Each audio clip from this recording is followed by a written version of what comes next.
खुशामदीद एक बार फिर मेरे चैनल में। मैं हूं एजुकेटर आबिद। तो आज हम डिस्कस करेंगे civilising the native, educating the nation. देख लीजिए, what is the firstly you should understand that what is the exact meaning of the civilising. देख लीजिए, सिविलाइजिंग का जो एग्जैक्ट मीनिंग है, टू एजुकेट और एनलाइटन ए पर्सन और pupil to a perceived higher standard of behavior system। Simply आप ये कहिए, किसी शख्स या लोगों को तर्ज अमल के समझे जाने वाले मयार को तालीम देना या रोशन करना, this is known as the civilising. This is known as the civilising. अब सिंपली आप ये भी कहेंगे, ब्रिंग ए पर्सन और group to an advance stages of social development, ये भी हम कहेंगे, जिसका मतलब होता है सिविलाइजिंग। तो आप देख लीजिए, सिविलाइजिंग द नेटिव। तो यहाँ पर आप लोगों ने देखा, इससे पहले आपने देखा कि हम लोग जो हैं किस तरह से हम जो हैं ईस्ट इंडिया कंपनी यानी कि हम जो हैं किस तरह से ब्रिटिश गवर्नमेंट के कंट्रोल में आ गए, उनके रूल में आ गए, हमने इससे पहले पढ़ा। अब हमने देखना है कि एजुकेटिंग द नेटिव नेशन, किस तरह से उन्होंने कौम की तालीम को फ़रोग दिया, किस तरह से उन्होंने यहाँ के नेटिव लोगों को, यहाँ के मकामी इंडियंस को किस तरह से वो सिविलाइज्ड करने की कोशिश कर रहे थे, किस तरह की पॉलिसीज़ वो लोग जो है इम्प्लीमेंट करना चाह रहे थे। उनका यह कहना था कि हिंदुस्तान के लोग जो हैं ये अनसिविलाइज्ड हैं, ये सिर्फ ट्रेडिशनल कस्टम्स और वैल्यूज़ पे ही ये लोग डिपेंड करते हैं। तो उसके बारे में इस चैप्टर में हम लोग क्या करेंगे, डिस्कस करेंगे। Before we discuss this topic illustratively, I want to share you some more information regarding this discussion। वो क्या है आप देख लीजिए, what were the education system before the rule of the British government। यानी कि ब्रिटिश गवर्नमेंट से पहले, ब्रिटिश गवर्नमेंट के रूल से पहले एजुकेशन सिस्टम हमारे मुल्क में क्या था, उसके बारे में हम लोग क्या करेंगे। पहले मैं आपको थोड़ा बहुत जानकारी उसके बारे में दूंगा। अब देख लीजिए, India in ancient and the medieval past had progressed educatively in the natural and social sciences like the mathematics, astronomy, medicine, logic, grammar, law, philosophy, etc.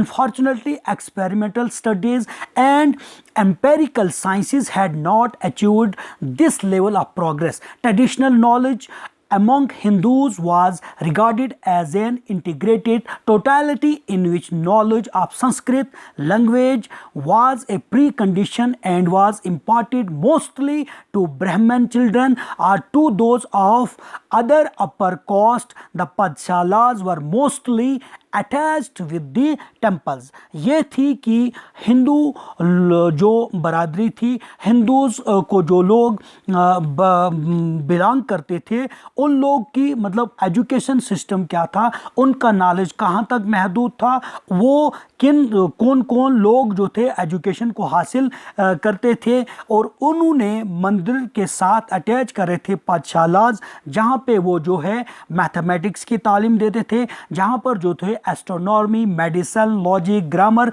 वगैरह की तालीम देते थे। लेकिन ट्रेडिशनली नॉलेज तो वो लोग दे रहे थे, लेकिन अनफॉर्चुनेटली एक्सपेरिमेंटल स्टडीज़ जो थी and empirical sciences had not achieved this level of progress. देखो, यानी कि साइंस के तौर पर, साइंस के इल्म में, एक्सपेरिमेंट के इल्म में ये लोग जो थे काफ़ी पीछे थे। उसके बाद the Muslims had maktab, primary school and madrasas, higher school whose curriculum was much broader than the Hindus, but the Indian Muslims in the field of natural sciences, history, geography, etc. made no progress। तो इसी तरह से मुस्लिम का भी यहाँ पे क्या था, उनका भी यही हाल था कि वो लोग जो थे नेचुरल साइंसेस के बारे में वो लोग तो जानते थे, हिस्ट्री, जियोग्राफी के बारे में वो लोग जो जानते थे, लेकिन वो लोग जो थे उनका करिकुलम में भी यही सिस्टम था जो ऊपर हमने पढ़ा, जो बेसिक मैथमेटिक्स, एस्ट्रोनॉमी, मेडिसिन था।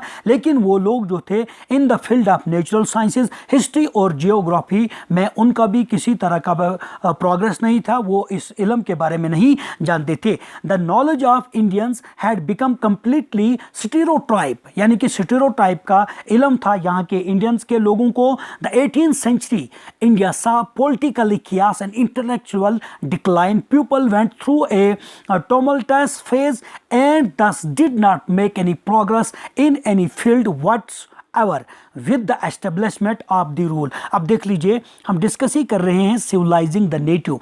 मैंने आपको बताया what were the education system before the British government, और उसके बाद अब ब्रिटिश गवर्नमेंट का जब यहाँ पे कब्जा रहा तो उन्होंने किस तरह से यहाँ पे लोगों को सिविलाइज्ड करना चाहा, यहाँ पे एजुकेशन सिस्टम को फ़रोग देने लगे। अब देख लीजिए, with the establishment of the British rule, जैसे ही ब्रिटिश रूल जो है यहाँ पे कायम हो गया, western and scientific knowledge started separating in India. अब देख लीजिए, हमने देखा एंशंट और मेडिवल पीरियड में यहाँ के लोगों को किस तरह का इल्म था, मैथमेटिक्स में था, एस्ट्रोनॉमी में था, मेडिसिन, लॉजिक, ग्रामर में था। लेकिन वो लोग एक्सपेरिमेंटल स्टडीज के बारे में नहीं जानते थे, वो लोग एम्पेरिकल साइंस के बारे में नहीं जानते थे। मतलब they have no progress in the field of natural science, history, geographical etcetera वगैरह, उसमें कोई नहीं था। लेकिन with the establishment of the British rule, western and scientific knowledge started separating in India. तो जैसे ही ब्रिटिश रूल जो है यहाँ पे कायम हो गया, तो यहाँ पे जो है यानी कि साइंस का इल्म, वेस्टर्न इल्म और नॉलेज जो है यहाँ पे सेपरेट होने लगा। The Christian missionaries, the government and the enlightened Indians all contributed in the separate of western education in the country. तो किस तरह से यहाँ पे वेस्टर्न एजुकेशन और साइंस का जो इल्म है यहाँ पे फैल गया। Before I want to more information at this discussion, वो ये है, through the Charter Act of 1813 the British Parliament directed the East India Company to spend 1 lakh rupees per annum on the development of education in the British occupied territories. अब देख लीजिए, charter act एक 1813 में बनाती है British government, जिसके तहत वो कहती है या यहाँ पर जो लोग ऑफिसरान यहाँ पे जो ऑफिसरान थे ईस्ट इंडिया कंपनी के, कि आप लोग जो है 1 लाख पर एनम जो है उन एरियाज पर सर्फ करेंगे जहाँ पे जो एरिया जो है हम लोगों ने कैप्चर में कर रखे हैं, वहाँ पे उनके ऊपर आप लोग खर्च करेंगे। But the company did not use MO till 1823 तक उन्होंने कुछ भी, यानी कि 1813 में ये एक्ट, चार्टर एक्ट बनाया गया, लेकिन 1823 तक वो कुछ भी जो है एजुकेशन पर नहीं सर्फ करते हैं। The companies government was clueless about the education policies. The government felt the need for a standing committee on education. On July 17, 1823, the Governor General in Council appointed a General Committee on Public Instruction for the Presidency of Bengal with members like H.T. Prinsip and H.H. Wilson. अब देख लीजिए, इन्होंने एक committee को appoint करा और उसके member आपने देखे H.T. प्रिंसिप थे और H.H. विल्सन थे।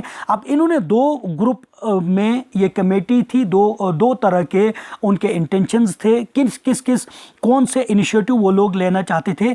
एक था, उनमें कौन सा ग्रुप था, उसको कहा जाता था ओरिएंटलिस्ट और दूसरा था एंग्लिसिस्ट। अब देख लीजिए, one group wanted to utilise the funds in the development of the oriental education, यानी कि जो यहाँ पे संस्कृत और अरबिक और पर्शियन की तालीम दी जाती थी। एक ग्रुप चाहता था कि हम लोग जो है फंड्स उस पर सर्फ करेंगे, जिनको कहा जाता था ओरिएंटलिस्टिक। और उसमें कौन कौन से थे, उसमें आपका H.T. प्रिंसिप था और H.H. विल्सन था। The other group known as, जिसको हम एंग्लिसिस्ट कहते हैं, was more in favour of the English education. अब देख लीजिए, उसके बाद जो है ब्रिटिश गवर्नमेंट ने, ईस्ट इंडिया कंपनी ने, जिसको वुड्स डिस्पैच एक्ट कहा जाता है, 1854 में लाया। The Wood's dispatch is the most important document of British education policy in India and is rightfully considered as the Magna Carta of English education in India। अब देख लीजिए, ये थोड़ा आपको मैंने इन्फॉर्मेशन दी कि इससे पहले हमारे हिंदुस्तान में किस तरह का ये जो है एजुकेशन का निज़ाम था, किस तरह की एजुकेशन यहाँ पे हासिल की जाती थी। अब let's begin your chapter civilising the native educating the nation. किस तरह से यहाँ के लोगों को सिविलाइज का किया जाए और इनको एजुकेशन दिया जाए। तो इसके लिए मैं थोड़ा सा मार्जरत ख्वाह हूँ, इसके लिए मैं सॉरी आपसे कहता हूँ कि ये जो है आधे बुक्स पे ये 7th चैप्टर दिया है, जो अगर हम नई बुक्स देखेंगे, और जो पुरानी बुक्स है उस पे ये 8th चैप्टर दिया है। यानी कि इसका मतलब सीरियल वाइज जो है 8th नंबर पे है, लेकिन आज जो है जो पहली मतलब आज की जो बुक पब्लिश करी है उस पे ये 7th नंबर पे है ये चैप्टर। अब देख लीजिए, in the early chapter you have seen how British rule affected rajas and Nawab, peasants, tribals। अब देख लीजिए, आपने देखा कि अब हमने पढ़ा जो आपका चैप्टर 2 है, उसके बाद हमने पढ़ा, आगे भी हमने पढ़ा कि हाउ ट्रेड से जो है टेरिटरीज पर किस तरह से वो आ गए, राजाज और नवाब और पेजेंट्स और ट्राइबल्स के लिए कौन कौन सी पॉलिसीज़ बनाए, कौन कौन से एक्ट बनाए, और उनसे जो है जो भी इख्तियारात थे, जो भी अथॉरिटीज़ थी वो छीने गए। उसके बाद in this chapter we will try and understand what implications it had for the lives of the student। लेकिन इस चैप्टर में हमने क्या पढ़ना है, हमने पढ़ना है तालिबे इल्मों की ज़िंदगियों के लिए इसके क्या असरात हैं, यानी कि ब्रिटिश रूल के क्या असरात हैं। वो मैंने पहले भी आपको बताया, यहाँ पे किस तरह की तालीम थी, बच्चे लोग जो थे यहाँ के तालिबे इल्म किस तरह की जो एजुकेशन हासिल करते थे। For the British in India, for the British in India wanted not only territorial conquest and control our revenues. British government सिर्फ यही नहीं चाहती थी कि वो यहाँ पे कब्जे में इन एरियाज़ को लाए, बल्कि वो ये भी चाहती थी कि उन एरियाज़ से वो लगान हासिल करे, रेवेन्यूज़ और टैक्सेस हासिल करे। दे also felt that they had a cultural mission, और उनका कल्चरल मिशन था, वो ये भी चाहते थे कि किस तरह से हम क्रिश्चियनिटी को यहाँ पे फैलाएं, क्रिश्चियन मिशनरीज़ को यहाँ पे फैलाएं।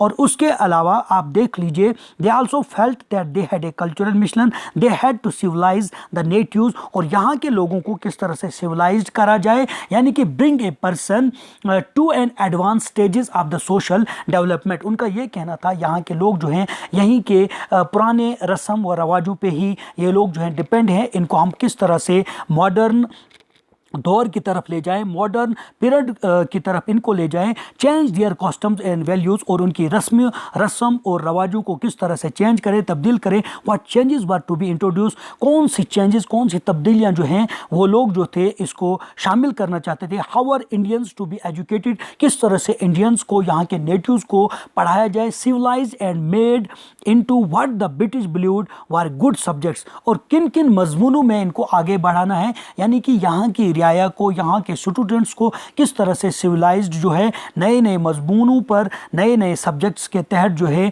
उनके लिए जो ज़रूरी है उनके ऊपर पढ़ाया जाए। जैसे कि मैंने आपको पहले ही कहा कि वो लोग किसके मैथमेटिक्स के बारे में जानते थे, वो लोग एस्ट्रोनॉमी के बारे में जानते थे, वो लोग ग्रामर के बारे में, लेकिन वो साइंटिफिक जो नेचुरल साइंस के बारे में वो लोग नहीं जानते थे, और एम्पेरिकल साइंस के बारे में वो लोग नहीं जानते थे, एक्सपेरिमेंट के बारे में वो लोग नहीं जानते थे। और यही ख्यालात जो ब्रिटिश गवर्नमेंट का यही कहना था कि इनको हम किस तरह से गुड सब्जेक्ट्स पढ़ाएं और इनको सिविलाइज्ड करें। They continue to be debate for many decades, और the British could find no simple answer to this questions. इसके लिए कोई भी आंसर जो क्वेश्चन है उसका जो है जवाब उनको नहीं मिला, और उन्होंने कंटिन्यूसली उन्होंने क्या करा, इन्होंने कंटिन्यू जो है इन्होंने क्या करा कि कंटिन्यू उन्होंने काफ़ी देर तक, काफ़ी सालों तक उन्होंने डिस्कस करा कि यहाँ पे किस तरह के जो एजुकेशन पॉलिसीज़ को इम्प्लीमेंट करा जाए। अब देख लीजिए, यहाँ पे आप देख लीजिए एक पॉइंट यहाँ पे है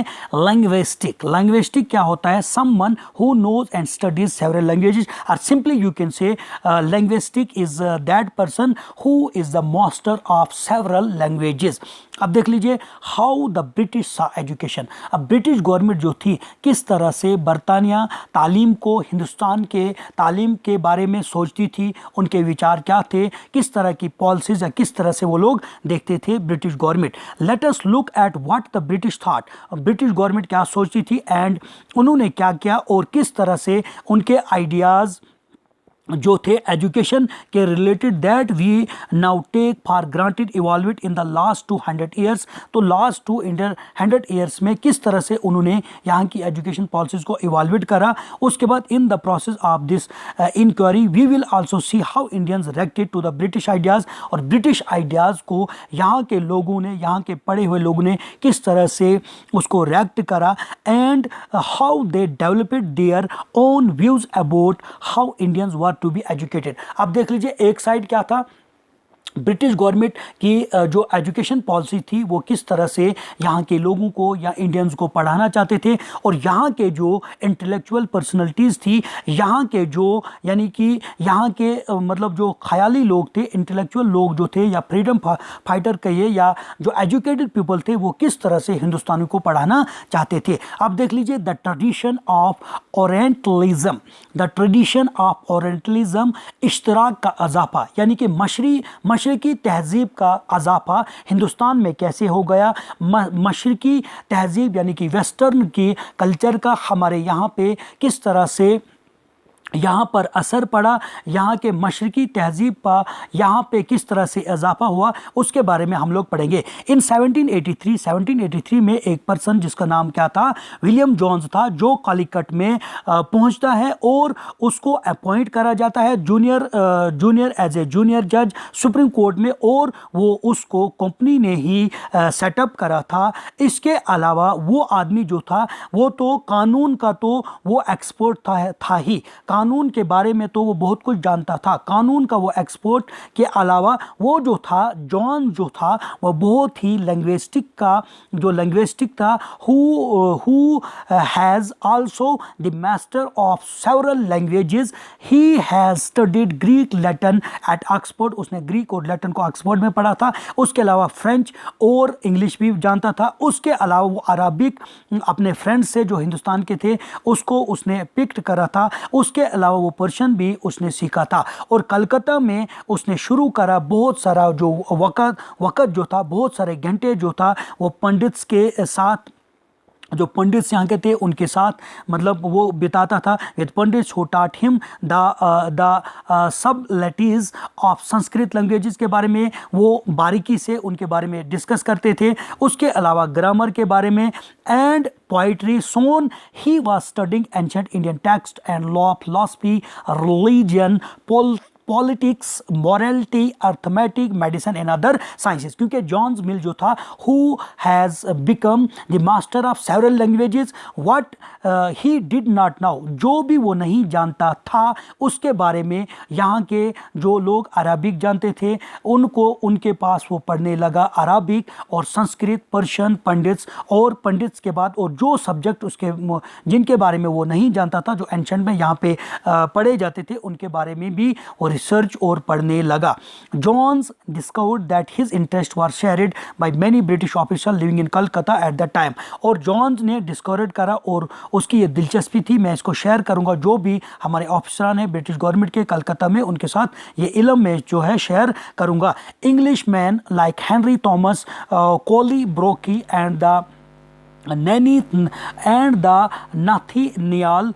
Halhed were also busy discovering the ancient Indian heritage, mastering Indian languages and translating Sanskrit and the Persian who works into the English। अब देख लीजिए बाकी भी जो, जैसे हम हेनरी की बात करेंगे, जैसे हम क्या करेंगे नाथानियल की बात करेंगे, ये लोग भी जो थे यहाँ के जो भी एंशिएंट इंडियन हेरिटेज थी, यानी कि यहाँ का ट्रेडिशनल थे, यहाँ के जो कस्टम थे, यहाँ के वैल्यूज़ जो थे उसके बारे में, यहाँ के जो लैंग्वेजेस थी उनको ट्रांसलेट करते थे, और यहाँ के बारे में वो लोग क्या करते, संस्कृत पर्शियन के बारे में वो लोग जो है ट्रांसलेशन करते थे, पढ़ते थे। Together with them John set up the Asiatic society of Bengal and started a journal called the Asiatic researches. अब देख लीजिए इनके साथ साथ, क्योंकि बाकी भी जो ईस्ट इंडिया कंपनी के जो ऑफिसरान थे वो भी दिलचस्प थे यहाँ की लैंग्वेजेस को सीखने के लिए, यहाँ के हेरिटेज को पढ़ने के लिए, वो भी मास्टर बनना चाहते थे कि यहाँ के किस किस तरह से लैंग्वेजेस बोली जाती थी। और उन्होंने एक एस्थेटिक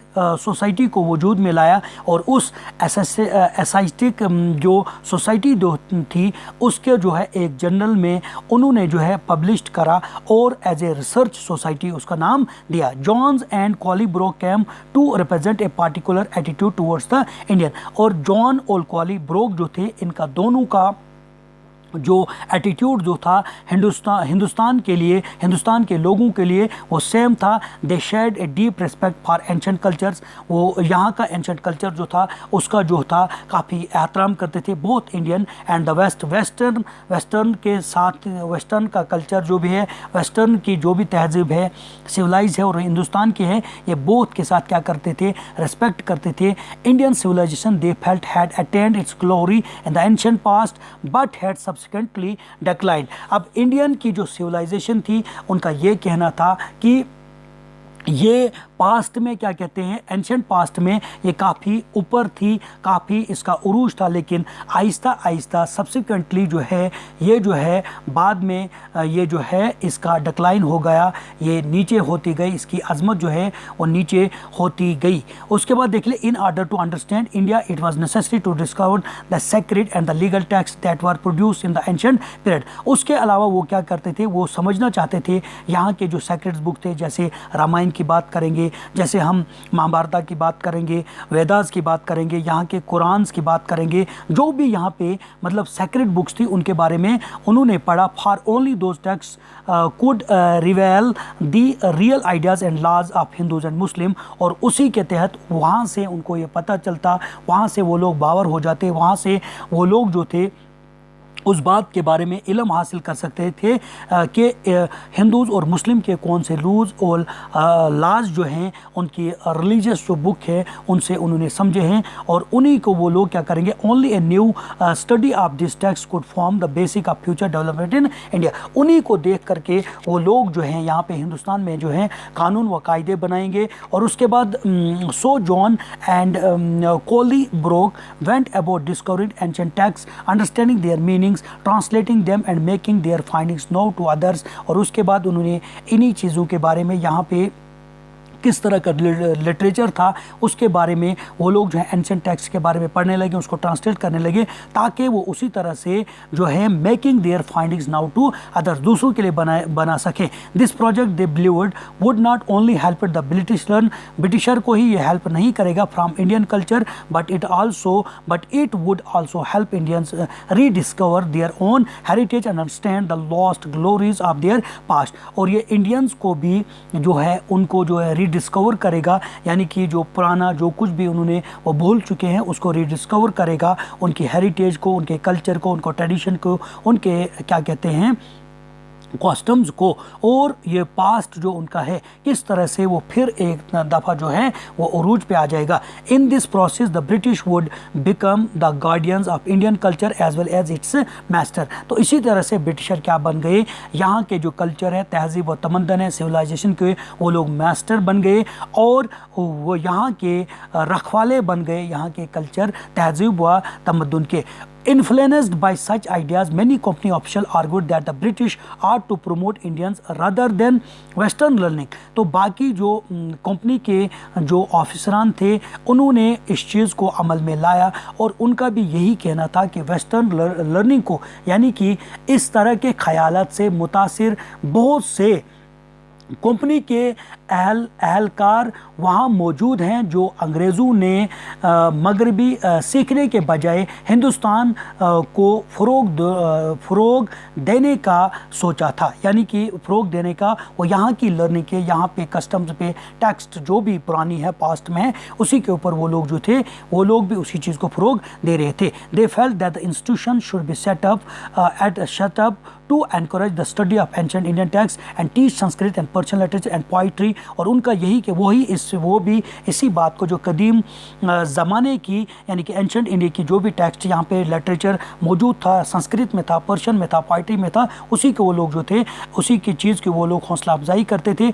और उसके अलावा the officials also thought the Hindus and Muslims are to be taught what they were already familiar with and what they valued and treasured not subjects that were alien to them. अब देख लीजिए britisher का जो ऑफिसरान जो लोग थे उनका यही कहना था, उनका यही सोच विचार था कि यहाँ के हिंदू व मुस्लिम को इसी तरह से पढ़ाया जाए कि जिस तरह से जो इन लोगों ने पहले पढ़ा है, कुरान पढ़ा है, रामायण पढ़ी है, वेदास पढ़े हैं, संस्कृत पढ़ी है, पर्शियन पढ़ी है, जो कुछ भी इन लोगों ने पहले पढ़ा है, जिन चीज़ों के बारे में वो लोग फैमिलियर हैं, जिन चीज़ों को वो लोग जानते हैं उसी के बारे में, और उसी के उनकी वैल्यूज़ को ट्रेजर्ड किया जाए, यानी कि लाइब्रेरी में रखा जाए और वही सब्जेक्ट जो है उनको पढ़ाया जाए। नॉट सब्जेक्ट्स, वो सब्जेक्ट उनको नहीं पढ़ाए जाए जो एलन, जो बाहर के लोग, हम लोग जो हैं यानी कि देसी लोग, जो बाहर के लोग यहाँ पे आए हैं, दूसरी दुनिया या इससे ताल्लुक़ रखने वाले जो लोग ईस्ट इंडिया कंपनी के लोग यहाँ पे थे, हम जो हैं उनको नहीं, वो सब्जेक्ट नहीं पढ़ाएंगे।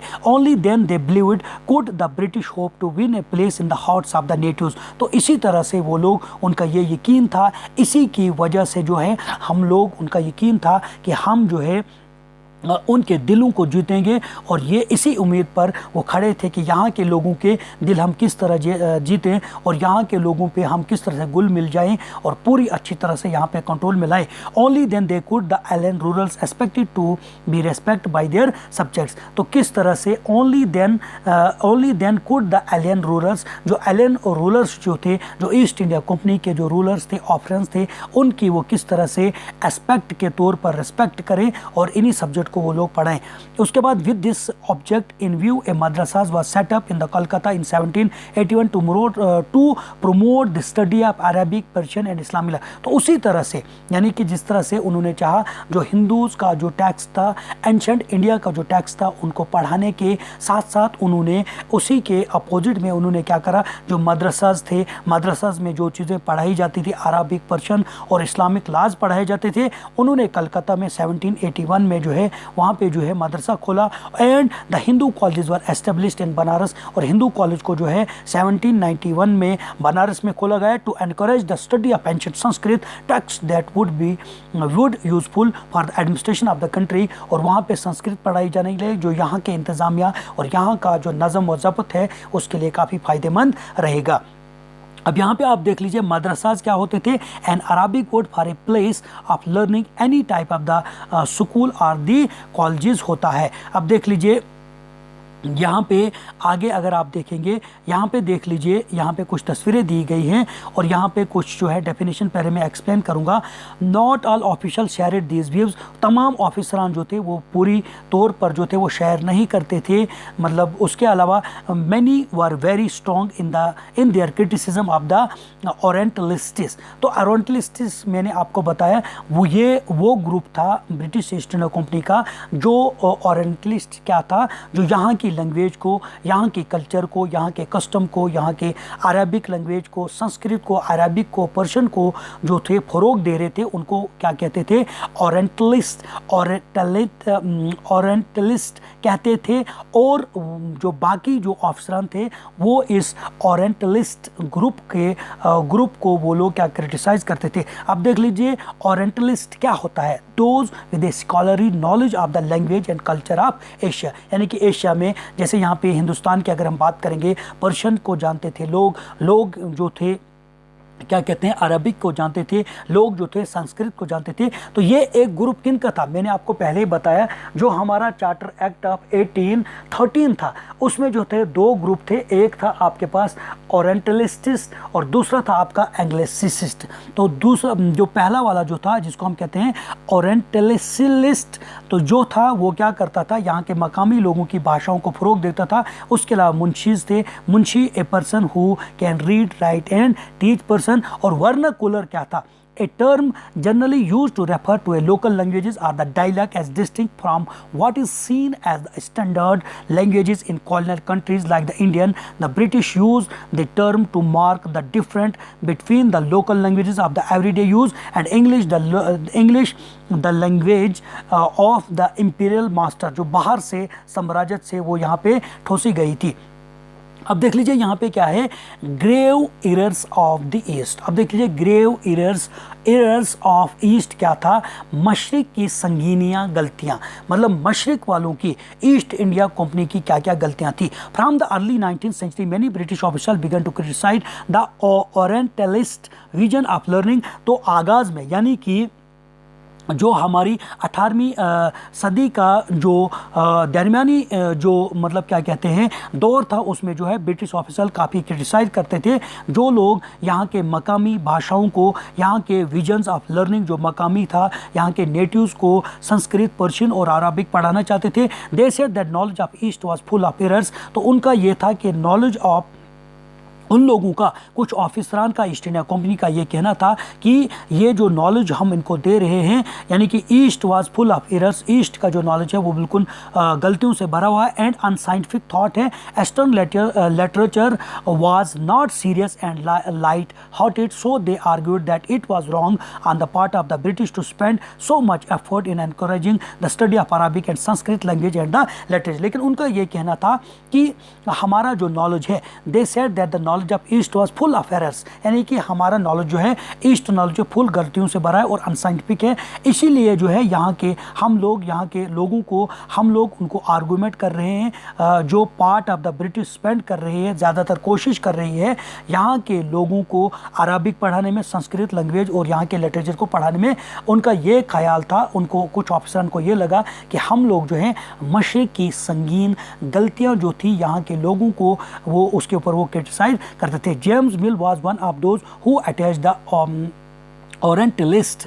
तो जेम्स मिल था जिसने फ़रोग दिया था यहाँ के मकामी ज़बानों को फ़रोग देने के लिए, Arabic, Sanskrit and also the Persian, उसने ये करा था। लेकिन the British afford he declared should not be to teach what the natives wanted और what they respect in order to please them and with in a place in their hearts. अब Britisher की क्या efforts थी, उन्होंने क्या declare करा था, वो किस तरह की तालीम को यहाँ के लोगों को देना चाहते थे, वो किस तरह से यहाँ के लोगों की वो रेस्पेक्ट, किस तरह से वो उनकी किस तरह से वो लोग जो है in order to please them, किस तरह से वो उनकी रेस्पेक्ट करें और किस तरह से इनका दिल जीते। The aim of education ought to be to teach what was useful and practical. उनको ये नहीं था कि इनको यहाँ की ज़बानों में ही उनका इल्म दे जाए, उसको संस्कृत जो है, अरबिक, पर्शियन पढ़ाई जाए, यहाँ के इंडियन एंशंट जो टेक्स्ट हैं वही पढ़ाई जाए, यहाँ के पुराने जो लिटरेचर है उसके ऊपर पढ़ाई। उनका ये मुद्दा नहीं था। वो ये चाहते थे कि कौन सा इल्म जो है उनको देकर हम लोग जो है फ़ायदेमंद हो सकते हैं और प्रैक्टिकल लाइफ में वो इस्तेमाल होगा। So Indians should be made familiar with the scientific and technical advance that the West had made. और वो ये चाहते थे, ब्रिटिशर का जो मैंने आपको कहा था एक ग्रुप था जिसको मैं नाम देता हूँ एंग्लिसिस्ट। ये वो वाला ग्रुप था जो इंग्लिश एजुकेशन को फ़रोग देना चाहता था, ये जो इंग्लिश एजुकेशन को के फेवर में था।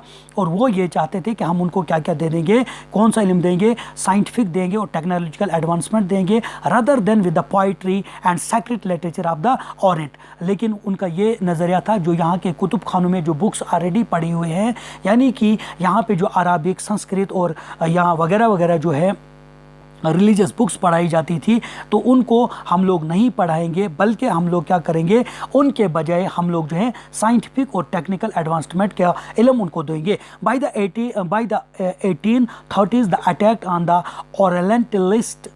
Orientalist became sharper. अब जो यहाँ के जो ओरिएंटलिस्ट थे उनके ऊपर जो था 1830s में काफ़ी हमले हो गए, यानी कि उनको निशाना तेज़ी से बनाए जाने लगा कि आप लोग जो है यहाँ की संस्कृत, अरबिक और पर्शियन की भाषाओं पर, यहाँ की ओल्ड जो भी टेक्स्ट है, इंडियन एंशिएंट टेक्स्ट है या इंडियन लिटरेचर जो है, उसके ऊपर आप लोग जो है नहीं पढ़ाएंगे। One of the most outspoken and influential of such critics of time was Thomas Babington. तो सबसे पहले किसने क्रिटिसाइज़ करा था ओरिएंटलिस्ट ग्रुप का, यानी कि यहाँ के जो ऑफिसरान यहाँ के भाषाओं को जो लोग फ़रोग दे रहे थे। लेकिन थॉमस बैगेंटन ने, मैकेली ने सबसे पहले ऑब्जेक्शन करा। यहाँ के जो ओरिएंटलिस्ट थे ग्रुप था, उनके अगेंस्ट जो है उनने क्रिटिसाइज़ करा। ही सा इंडियन एज एन अनसिविलाइज्ड। उसके एवज़ में या मैकेली का ये कहना था, यहाँ के लोग जो थे ये अनसिविलाइज्ड कंट्री है और इनको पहले ये ज़रूरत है कि इनको हम लोग सिविलाइज्ड करें। No branch of eastern knowledge, पहले हम उनके ऊपर जो है नया कुछ इल्म जो है एस्टर्न कर नहीं देंगे। According to him could be compare to what England had produce. तो इंग्लैंड के साथ पहले हम इनको कंपेयर करेंगे। ये ज़रूरी नहीं है कि उनको हम पहले जो है नई नई टेक्निक साइंस को दिखाएंगे, हम लोग जो है इनका जो है साइंटिफिक और एडवांस की तरफ, टेक्निकल एडवांस की तरफ ले जाएंगे। उसके अलावा आप who could denied declared Macaulay that a single sheet of a good European library was worth the whole native literature। अब उनका ये भी कहना था कि एक अच्छी यूरोपीय लाइब्रेरी का एक सिंगल शेल्फ हिंदुस्तान और अरब के जो यहाँ के क्या कहते हैं नेटिव्स जो थे उनको जो है लिटरेचर जो है काबिल होना जो है बहुत ज़रूरी है। यानी कि उनका ये कहना था a single shelf of a good European library was worth the whole native literature of India and Arabic. तो यहाँ पे जो है उन लोगों को ये कीमती बना देगा कि अगर यहाँ पर जो है यूरोपियन की लाइब्रेरियाँ खोलेंगे, उसके बरकस जो यहाँ पे जो है नेटिव जो यहाँ का इंडियन यानी कि लिटरेचर पढ़ा हुआ या अरबिक पढ़ा हुआ है। He urged that the British government in India stopped wasting public money in promoting oriental learning for it was of no practical use.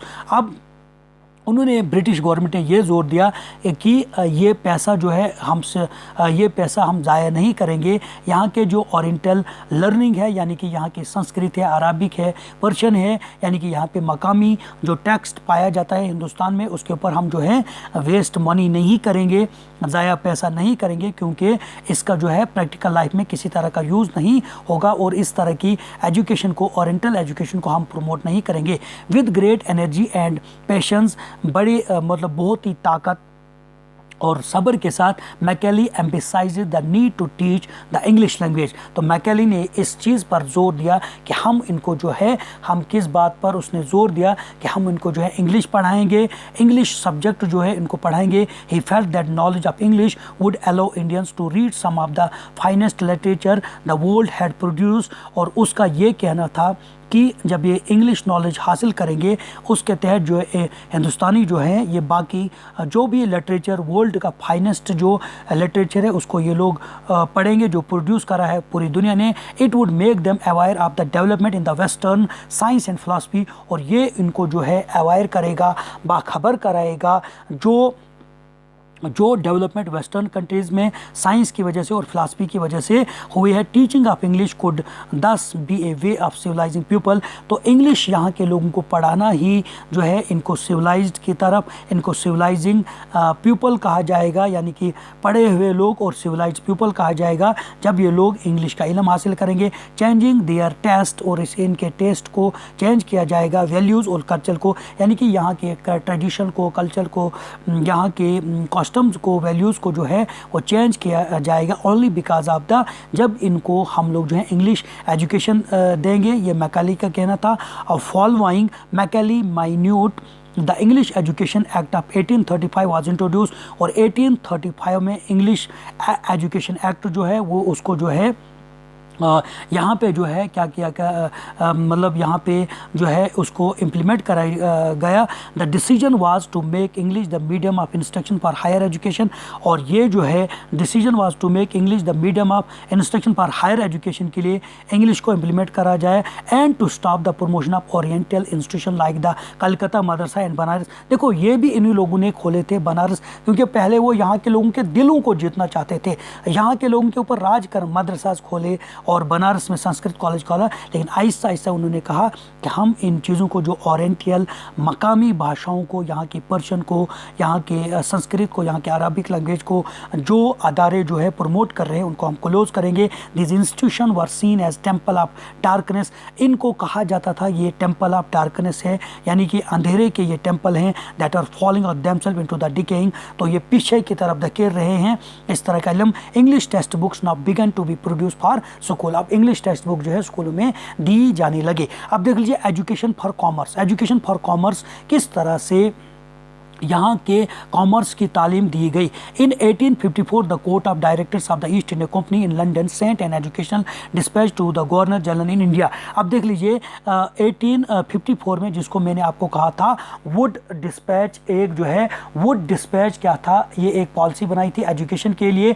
The Wood despatch is the most important document of British education policy in India and is rightfully considered as the Magna Carta of English education in India. अब देख लीजिए इसमें बहुत सारे points को इन्होंने recommendation करा था वुड डिस्पैच में। जैसे इन्होंने क्या कहा था वुड डिस्पैच में, इन्होंने ये कहा था वुड डिस्पैच में, mass education is the responsibility of the government and are to be implemented effectively. यानी कि मास एजुकेशन, इंग्लिश एजुकेशन, जो पूरी दुनिया में जो भाषा बोली जाती है, पूरी दुनिया में जो एजुकेशन दी जाती थी, वो पहली रेस्पॉन्सिबिलिटी होगी गवर्नमेंट की।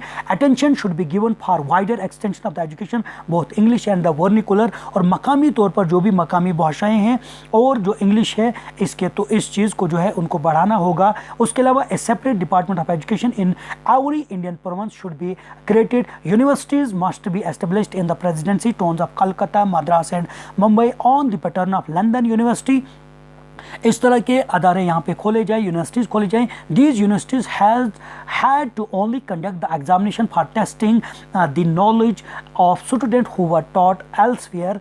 Institution for the purpose of training teachers should be established. New medical schools, especially vernacular schools and the technical school and the colleges should be established.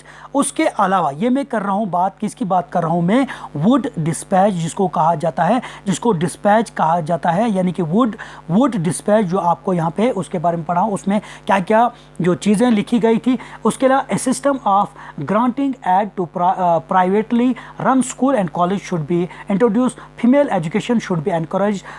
The importance of wood dispatch can also be understood by the observation of the H.R. James. The dispatch of 1854 is a climax in the history of India. अब देख लीजिए ये जो wood dispatch था ये हमारी history में climax in the history of Indian education में था। What goes before leads up to it, what follows flow from it. इससे पहले क्या था, या अब इससे पहले क्या था, आपने देखा कि इससे पहले क्या था और उसके बाद में यहाँ पे जो है किस तरह की चेंजेस आ गई, जिसको हम लोग क्या कहते हैं, वुड डिस्पैच कहते हैं। उसके बाद आप देख लीजिए most of the clauses of the Wood despatch were implemented. The first 3 modern universities were set up as Kolkata, Madras and Mumbai, both Christian missionaries and individual Indian set up many schools and colleges, but the government felt that many more things had to be done in the field of education, specially at the primary level को हमको बढ़ानी पड़ेगी। अब देख लीजिए 1854 में क्या होता है, लंदन से एक एजुकेशनल डिस्पैच जो है गवर्नर जनरल देता है, क्योंकि वुड डिस्पैच कौन था, वुड डिस्पैच जो था who was the president governor general at that time, ये यहाँ पे आप देख लीजिए, issued by the Charles Wood the president of the board of control of the company.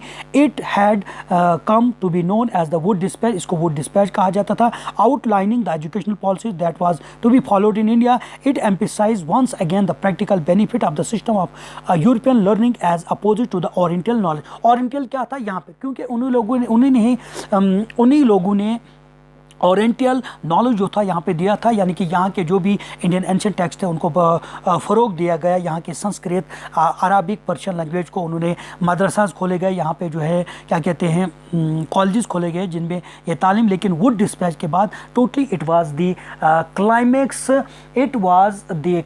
In the history of Indian education. Wood dispatch की वजह से totally जो ओवरऑल जो एजुकेशन सिस्टम यहाँ का था वो पूरा बदल गया। One of the practical use is the despatch pointed to was economic. अब इकोनॉमिक में भी इस वुड डिस्पैच की वजह से जो माशत थी, जो इकोनॉमी थी, उसका जो वुड डिस्पैच उसको उन्होंने करा था, इस पॉइंट को भी, इकोनॉमी को भी इस डिस्पैच में उन्होंने डाला।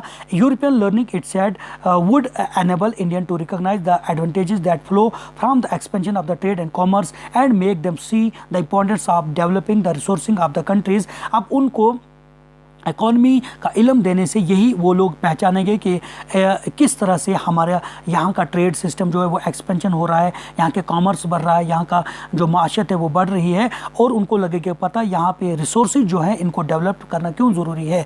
Introducing them to European ways of life, और वो किस तरह से यूरोपियन वेज ऑफ लाइफ उनको इंट्रोड्यूस करेंगे, would change their taste and desires and create a demand for British goods for Indian would begin to appreciate and buy things that are produced in European, और किस तरह से वो लोग जो हैं यूरोपियन चीज़ों को खरीदें, उनका टेस्ट वगैरह, मतलब ओवरऑल जो भी कल्चर तहजीब तमन्नुन था वो चेंज हो जाए। Wood dispatch also argued that the European learning would improve the moral character of Indians, और किस तरह से उसका ये भी वो डिस्पैच का कहना था कि किस तरह से यूरोपियन लर्निंग जो होगी, यूरोपियन जब भाषाएं ये सीखेंगे, यूरोपियन कल्चर जब इसे, यहाँ के मॉरल जो करेक्टर यहाँ के इंडियंस का किस तरह से इम्प्रूव हो जाएगा। It would make them truthful and honest, किस तरह से इनको सच्चा और जो है ऑनेस्ट बनाएगी, and thus supply the company with civil servants who could be trusted and depend upon, और वो जो है सप्लाई करेगा यहाँ का, जब वो यूरोपियन लर्निंग करेंगे तो यहाँ पे जो है सिविल सर्वेंट्स को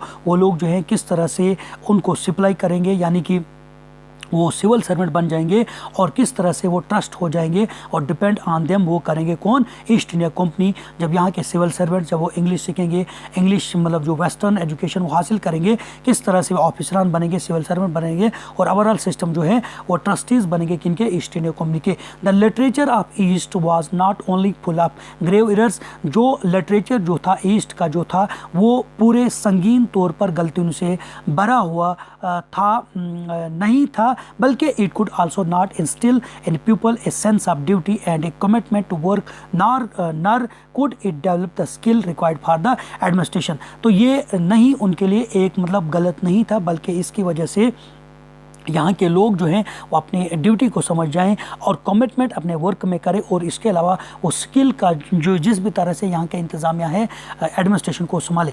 following the 1854 dispatch several measures were introduce by the British, तो उसके बाद फॉलोइंग इस वो डिस्पैच के अलावा बहुत सारे मेजर्स जो है इंट्रोड्यूस करे ब्रिटिश गवर्नमेंट ने। Education departments of the government were set up to extend control over all the matters regarding education.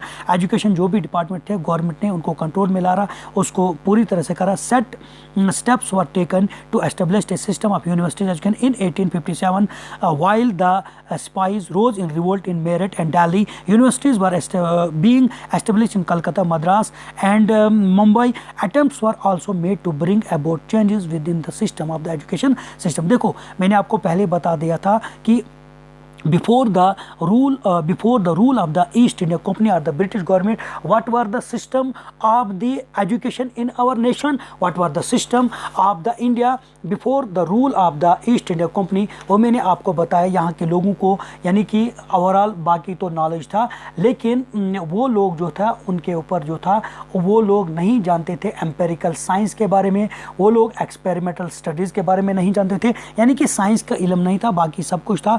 तो उन्होंने यहाँ पे किस तरह से अदारे खोले। अब देख लीजिए यहाँ पे कुछ लोग जो हैं what happen to the local school. अब यहाँ के लोकल स्कूल से उनके साथ क्या हो रहा था, यानी कि उससे पहले लोकल स्कूल यहाँ के हिंदुस्तान में थे वो कैसे थे और कैसे रह रहे थे। यानी कि क्या आपने कभी सोचा है कि वो स्कूल मकामी स्कूल में क्या होता था, किस तरह से पढ़ाया जाता था। Do you have any idea of how children were taught, किस तरह से ब्रिटिश रूल से पहले यहाँ पे बच्चों को किस तरह से पढ़ाया जाता था। Have you ever wondered whether they went to school, क्या आप इसके बारे में जानते हो कि क्या वो लोग जो है वो स्कूल जाते थे। And if there were schools what happen to this under the British rule. आप देख लीजिए अगर स्कूल हो गए, if there were schools what happen to the under the British rule में क्या हो गया। अब देख लीजिए the report of William Adam देता है in the 1830s William Adam a Scottish missionaries tour the district of Bengal and Bihar. अब देख लीजिए 1830 में विलियम एडम जो है वो स्कॉटिश मिशनरीज था, उसने टूर करा बंगाल और बिहार का। He had been asked by the company to report on the progress of education in vernacular schools. The report Adam produced is interesting. अब देख लीजिए एडम ने यहाँ के कंपनी से रिपोर्ट मांगी, आप वर्नाकुलर लेवल पर यानी कि विलेज लेवल पर यहाँ के जो है मकामी जो प्राइमरी स्कूलों की हालत क्या है उसके बारे में मुझे वो प्रोग्रेस बताई जाए, उसकी रिपोर्ट मुझे दी जाए। The report Adam produce in interesting, वो उसको मतलब जानना चाहता था कि प्राइमरी स्कूल्स में, यहाँ के छोटे स्कूलों में क्या होता रहा है। Adam found that there were over 1 lakh pathshalas in the Bengal Bihar, 1 lakh जो थे पाठशालाज बिहार और बंगाल में थे। They were small institution with no more than 20 student each, यानी कि हर एक अदारे में क्या थे 20 से ज़्यादा स्टूडेंट वहाँ पे नहीं थे। उसके अलावा आप देख लीजिए 20 से ज़्यादा वहाँ पे क्या थे स्टूडेंट नहीं थे। But the total number of the children being taught, उसके अलावा there were small institution with 20 students but the total number of children being taught in this pathshalas were considerably 20 lakh बच्चे जो थे पूरे हिंदुस्तान में इन प्राइमरी इन पाठशालाज में पढ़ाए जा रहे थे। These institution were set up by the wealthy people ने इनको मतलब सेटअप करा था। एंड जो लोग दौलतमंद थे उन्होंने इसको इन पाठशालाओं को क्या करा था, खोला गया था, सेटअप करा था। And the local community and times they were started by a teacher, जहाँ पे टीचर गुरु होता था। The system of education was flexible, काफ़ी फ्लेक्सिबल ये एजुकेशन सिस्टम था उस वक्त। Few things that you associate with the school today were present in pathshalas at that time. इस तरह जिस तरह से आजकल है उसी तरह से कुछ चीज़ें जो थी उनसे शरीक थी, उनसे वाबस्ता थी। दे वर नो फिक्सड फीस जो थी उनकी फिक्सड नहीं थी। नो प्रिंटेड बुक्स उनके पास नहीं होती थी। नो सेपरेट स्कूल बिल्डिंग होती थी। नो बेंचेस होता था और चेयर्स वगैरह नहीं होते थे। नो ब्लैक बोर्ड्स होता था उनका था। वहाँ पे क्या था, सेपरेट क्लासेस नहीं थी। और वहाँ पे जो था नो रूल रजिस्ट्रेशन था, एनुअल एग्जामिनेशन नहीं होता था and no regular time table नहीं था। In some places classes were held under a banyan tree के नीचे जो थे मतलब वो क्लासेस ली जाती थी। और कुछ जो थे कॉर्नर्स ऑफ द विलेज ली जाती थी या टेम्पल्स के कॉर्नर्स पे ली जाती थी। और वहाँ के जो थे या गुरुज़ के होम में उनको तालीम दी जाती थी। Fee depend on the income of the parents, अब पेरेंट्स का किस तरह के उनके इनकम थे उसी तरह से उनको जो है फीस ली जाती थी। द रिच हैड टू पे मोर देन द पुअर, और रिच जो होते थे उनसे ज़्यादा फीस ली जाती थी। टीचिंग वाज ओरल, टीचिंग जो है ज़बानी तौर पर, क्योंकि टेक्स्ट बुक नहीं था, प्रिंटिंग बुक्स नहीं होती थी। And the Guru decided what to teach, और गुरु डिसाइड करते थे क्या उनको पढ़ाना है in accordance with the needs of the students, और स्टूडेंट्स के मुताबिक उनको पढ़ाया जाता था। Students were not separated out into the different classes, अलग अलग क्लासों में उनको नहीं रखा जाता था। All of them set together in A one place, सारे मतलब छोटे बड़े एक ही जगह रहते थे। The Guru interacted separately with groups of children with the different levels of the learning, लेकिन अलग अलग तौर पे उनको जो है गुरु उनसे इंटरेक्ट होते थे, उनको अलग अलग तौर पर उनको पढ़ाया जाता था। Adams discovered that this flexible system was suited to local needs, ये लोकल नीड्स के लिए सूटेबल है। लेकिन फॉर इंस्टेंस मिसाल के तौर पर classes were not held during harvest time when rural children often worked in the fields, और हार्वेस्ट जब कटाई की जाती थी फसलों के उस दौर में सपोज उस दौर में क्लासेस नहीं ली जाती थी। और पाठशालाज को वंस अगेन फिर खोला जाता था, स्टार्ट किया जाता था जब ये खेती बाड़ी वगैरह कर लेते थे। When the crops had been cut and stored, this means that even childrens of peasants families could study, उसके बाद वो लोग पढ़ते थे। अब देख लीजिए new routines and new rules बनाए गए। अब देख लीजिए यहाँ के जेम्स मेल क्या है, सॉरी एडम ने क्या करा, यहाँ पे जो Adam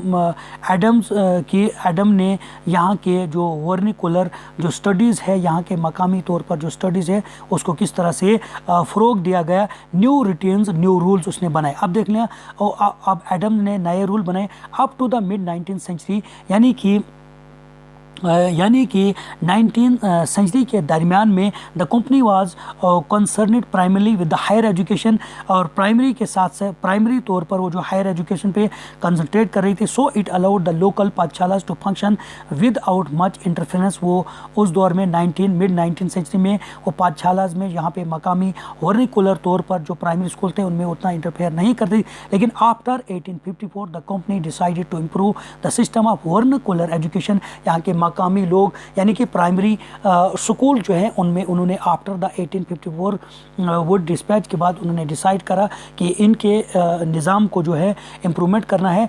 it felt that this could be done by introducing order with in the system, imposing routines, establishing rules, ensuring regular inspection. अब उनका ये कहना था, एडम का यानी कि इंग्लिश ऑफिसरान जो थे उनका ये कहना था कुछ रूल्स रेगुलेशन बनाए जाए, एस्टेब्लिश करे जाए और इनको हर तौर पे मतलब daily with in a day जो है इस सिस्टम को जो है इम्प्रूवमेंट करा जाए. डेली मतलब इम्पोज रूटीन्स, इस तरह नहीं कि बच्चे जो हैं साल में जैसे खेती बाड़ी छोड़ देंगे फिर घर में काम छोड़े, नहीं, बल्कि कंटिन्यू उनको स्कूल आना पड़ेगा और रेगुलरली हम लोग जो हैं उसका मुआयना करते रहेंगे. What was this to be done, what measures did the company undertake, किस तरह से किया जाए और कौन से मेजर्स जो हैं इकदाम उठाए जाए. कंपनी की तरफ से it appointed A number of government pandits each in charge of looking after 4 to 5 schools. तो उन्होंने अपॉइंट्स करे पंडित्स को जो जिनको जो है चार्ज बनाया गया लुक आफ्टर, वो 5 से मतलब कम से कम 4 से 5 स्कूलों को वो लोग क्या करते थे, उनकी इंस्पेक्शन करते थे. The task of the pandit was to visit the each guru visit the pathshalas and try and improve the standard of teaching. Each guru was asked to submit periodic reports and take classes according to the regular timetable. अब हर एक जो भी गुरु था, पंडित था, वो उनकी classes जो था टाइम टेबल पर वो मतलब जो है वो उनसे लेने लगे रेगुलर तौर पे. Teaching was now to be based on the out of text book उनको दी गई. Learning was to be tested through a system of annual examination, और साल में उनको जो है साल के बाद उनको एग्ज़ाम लिया जाने लगा. स्टूडेंट्स वर आस्क्ड टू पे रेगुलर फीस उनसे ली जाने लगी. अटेंड रेगुलर क्लासेस करनी पड़ने लगी. सिट ऑन फिक्स्ड सीट्स उनको दी जाने लगी. Obey the new rules of the discipline. Pathshalas which accepted the new rules were supported to the government grants. अब वो पाठशाला, वो स्कूल, वो प्राइमरी स्कूल जो रूल और रेगुलेशन को मानने लगे, उनको गवर्नमेंट फंड करने लगी, उनको फॉर गवर्नमेंट जो है ग्रांट्स देने लगी, फंड देने लगी. Those who were unwilling to work with in the new system receive no government support. और जो लोग इनको इन रूल एंड रेगुलेशन को, रूटीन्स को, रेगुलर टाइम टेबल को नहीं मानने लगे, उनको गवर्नमेंट जो है फंड वगैरह नहीं दे रही थी और उनको सपोर्ट भी नहीं कर रही थी. Our time gurus who wanted to retain their independence found it difficult to compete with the government aided and regular pathshalas. अब देख लीजिए वो गुरुज जो ये चाहते थे आज़ादाना तौर पर हम वो जाते थे, सुबह जाते थे, शाम को जाते थे इन पाठशालास में, उनको भी अब रेगुलर तौर पर जो है टाइम टू टाइम उनको स्कूल में आना पड़ रहा था. The new rules and routines had an other consequences. इसके नए नतीजे वजूद में आ गए, नए फ़ायदे वजूद में आ गए. In the early system children from poor peasants families had be able to go to the पाठशाला since the timetable was flexible. यानी कि जो गरीबों के बच्चे थे वो अलग अलग तौर पे उनका टाइम टेबल्स होता था पाठशाला में, लेकिन since the timetable was flexible the discipline of the new system demanded regular attendance होनी चाहिए. even during harvesting time भी उनको जो है स्कूल में जाना पड़ता था. जब उनको खेती वेती करनी पड़ती थी, खेती की कटाई वगैरह, उस वक्त उनको स्कूल जाना पड़ेगा. when children of the poor families had to work in the fields, जब वो गरीबों के बच्चे जब खेतों में काम करते थे, उनको भी उस वक्त जो है क्या करना चाहिए, वो भी कंटिन्यू जो है स्कूल में आएंगे. Inability to attach school came to be as a indiscipline as evidence of the lack of the desire of the learn. अब देख लीजिए वो लोग जो हैं स्कूलों में उनको आने नहीं दिया जाना है, जो लोग इनडिसिप्लिन क्रिएट करेंगे और यही उनकी ख्वाहिशात के मुताबिक जो है वो स्कूल में नहीं चलेंगे. अब देख लीजिए the agenda of a national education. अब एजेंडा ऑफ नेशनल एजुकेशन क्या था? British officer were not the only people thinking about education in India. From the early 19th century many thinkers from different parts of the India began to talk of the need for a wider separate of education. सिर्फ अंग्रेज़ ही नहीं सोच रहे थे, बल्कि यहाँ के 19th century में यहाँ के जो बाकी थिंकर्स थे, एजुकेटेड पीपल थे, वो भी यहाँ पे इंडियन एजुकेशन के बारे में वो लोग किस तरह से वाइड तौर पर यहाँ पे एजुकेशन फैलेगी. Impressed with the development in Europe, some Indians felt that the Western education would help modernize. और जैसे यहाँ पे राजा राम मोहन राय थे, उसके अलावा उसके साथी थे जो ये चाहते थे कि जो मॉडर्न एजुकेशन है, जो यूरोपियन एजुकेशन है, उससे जो है हम लोग वेस्टर्न एजुकेशन जो है हम लोग मॉडर्नाइज बनेंगे और काफ़ी डेवलपमेंट की तरफ जाएंगे. They urged the British to open more school. वो ब्रिटिश गवर्नमेंट को ये चाहते थे कि ज़्यादा से ज़्यादा स्कूल खोलें, कॉलेजेस खोलें, यूनिवर्सिटीज़ खोलें और बहुत सारी मनी जो है एजुकेशन के इदारों पे सर्व करें, और उनका ये भी कोशिश रहती थी। उसके अलावा आप लोग देख लीजिए कि you will read about some of this efforts in chapter 9 में, देखेंगे उन लोगों ने किस।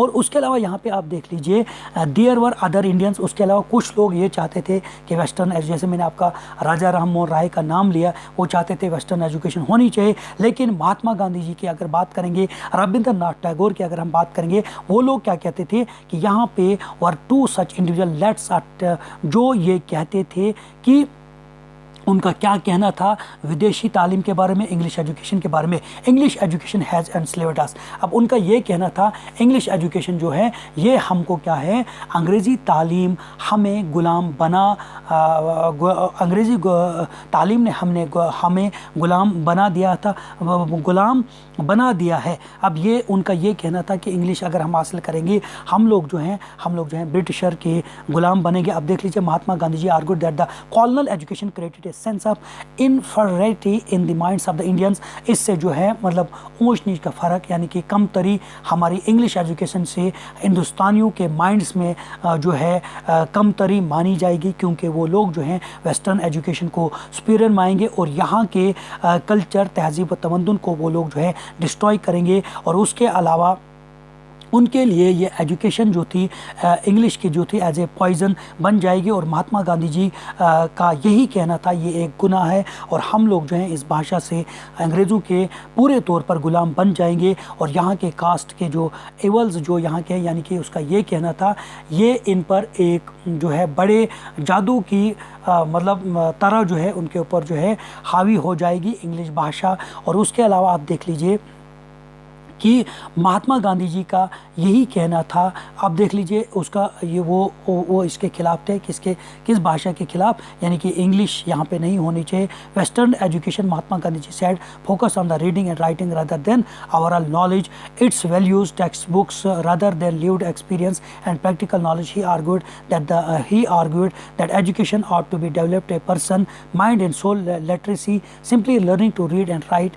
उसका ये कहना था क्योंकि वो इस तालीम के खिलाफ था, टैगोर वगैरह। अब देख लीजिए टैगोर्स अबाउट ए पीस। लेकिन टैगोर टैगोर का क्या कहना था, टैगोर ने अलग तरह से क्या करा था, उसने क्या करा था, उसका मतलब जब भी वो क्या जाता था, स्कूल में जाता था, many of you have heard of the Shanti Niketan, do you know why it was established at by home. Rabindranath Tagore ने जो है इस इंस्टीट्यूशन को 1901 में स्टार्ट करा था। वो एज ए चाइल्ड थे और उसका ये कहना था कि मतलब स्कूल्स में क्या हो जाता है, सोफोकेशन हो जाता है, मतलब यहाँ पे गला घुटता है, यहाँ पे जो है इंसान को दम घुटता है कहाँ पे, स्कूलों में। और यहाँ पे जो है पूरी तरह से यहाँ पे दबाया जाता है, यहाँ पे जुल्माना तौर पर जो है बच्चों को तालीम दी जाती। उसने एक शांति निकेतन का स्कूल खोला जहाँ पे खुद बच्चों को मतलब खुशी खुशी जो वो तालीम को हासिल करे, उनकी क्रिएटिविटी पैदा हो जाए, फ्री ऑफ माइंड वो एजुकेशन को हासिल करे। उसका ये कहना था। उसने एक मतलब बहुत ही मतलब एक गांव में जो था उसने जो है काफ़ी गांव से दूर जो था 1000 किलोमीटर्स की दूरी पर जो है इसको खोला था, जहाँ पे लोग जो थे फ्रीली तौर पर बच्चे जो थे तालीम हासिल करते थे, मतलब जो उनको चाहत थी उस तरह की।